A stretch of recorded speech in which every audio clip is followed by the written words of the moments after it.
Hi everyone and welcome to the channel. In this video I'll be talking about what it means to be a Death Eater and how to become one. Being a Death Eater was seen as a great honour and meant being a passionate follower of Voldemort and believer in his ideologies. Death Eaters were Voldemort's most loyal servants and would do his bidding without question with unwavering respect.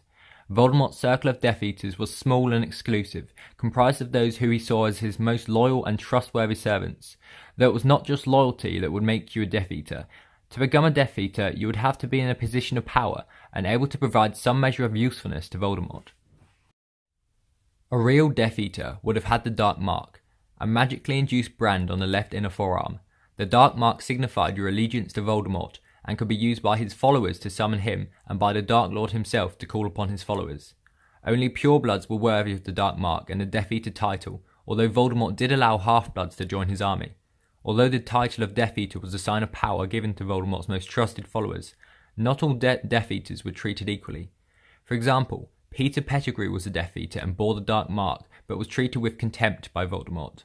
Whereas Bellatrix Lestrange was a Death Eater, but was admired by Voldemort, perhaps more than any other Death Eater. To explore what's needed to become a Death Eater, I'll take a look at some of the most prominent Death Eaters throughout the series.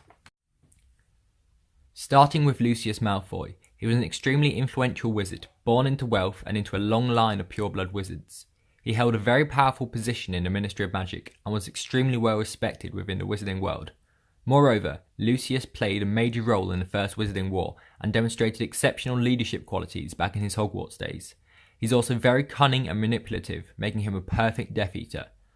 He was very useful to Voldemort and helped him corrupt the Ministry of Magic in the Second Wizard War using all of his connections, and even allowed Voldemort to use his house as a high security meeting point. Next we have Bellatrix Lestrange. Like Lucius, Bellatrix came from a pureblood family and was born into wealth. She was a passionate believer in Voldemort's ideologies and greatly admired Voldemort himself. She was an amazing jeweler with exceptional magical ability and extremely keen to aid the Dark Lord, at times maybe too keen. Voldemort could rely on Bellatrix completely and found her family history fascinating. Lastly, we have Severus Snape. As we know, Snape was a traitor to the Dark Lord and gave his loyalty to Dumbledore. Though, in the eyes of the Dark Lord, Snape was well connected within Hogwarts and the Order of the Phoenix and was close to Dumbledore himself. As well as this, Snape was of pure blood and, like Lucius Malfoy, played a significant role in the First Wizarding War. However, many Death Eaters were not brought into the Inner Circle as a result of their connections or abilities, but joined simply because they had family members who were Death Eaters before them. These people would have had a much greater chance of becoming a Death Eater in the first place, but would have had to prove their alliance, like Draco, who was tasked with killing Dumbledore. To summarise, in order to become a Death Eater, you need to be a pure blood, demonstrate undying loyalty to Voldemort, and be able to offer something of use to him, or have a family member who was a Death Eater, or a history of Death Eaters in the family. If Voldemort was able to find all of these qualities in you, you'd be branded with the Dark Mark and likely have to swear allegiance to him. But, at the end of the day, Voldemort was a great strategist and intentionally kept his inner circle small to prevent spies and to ensure that he could trust each and every member.